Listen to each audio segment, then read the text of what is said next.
ग्रामपंचायत निवडणूक 26 पाटस या ठिकाणी एक हेच बळ आम्ही दाखवणार आहोत.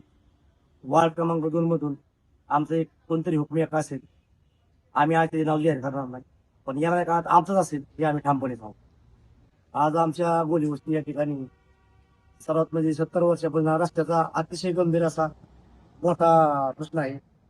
त्यानंतर खांब आहेत, लाईटीचे खांब आहेत, त्या ठिकाणी खांब काही ठिकाणी तुटलेले आहेत, काही ठिकाणी मरकूर नाहीत, काही ठिकाणी आपल्याला बल्ब नाहीत, काही ठिकाणी आपल्याला म्हणजे गोरगरीब आहे, दिव्यांग आहे, अपंग आहे, यांना काही स्कीम नाहीत, परत घरकुल नाहीत, पाण्याची सुविधा नाही किंवा शौचालय नाही गोरगरिबांसाठी. त्यासाठी आमच्यातला एक उमेदवार आहे, कोणी असं नाही पाहिजे, पण आम्ही त्या उमेदवाराचं काम आणि ठामपणे आम्ही तो उमेदवार निवडून आणणार. म्हणजे आणि प्रतिनिधी त्यांच्या पद्धतीने काम करतात, आम्ही आमच्या पद्धतीने काम करतो.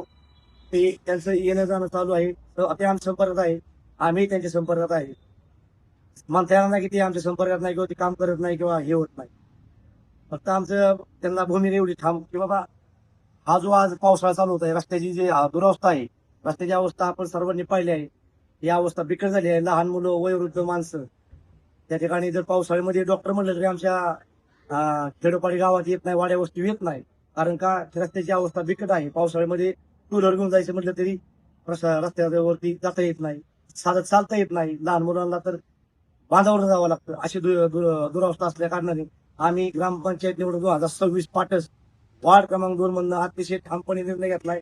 एकी केली, एक बळ आम्ही येणाऱ्या काळात 2026 ग्रामपंचायतीमध्ये दाखवून देणार, म्हणजे देणार. पण की आम्हाला विश्वास आहे आमच्या उमेदवारावर. आज त्याचे नाव आम्ही जाहीर करणार नाही हे ठामपणे सांगू. पण आमचा कोण असत, तो एक्का असत, हुकमी एक्का असत, मोठ्यांच्या मार्गदर्शनाखाली आम्ही त्याचं हे करू, तर निवडून आणण्याचा प्रयत्न 100% निवडून आणणारच ठामपणे.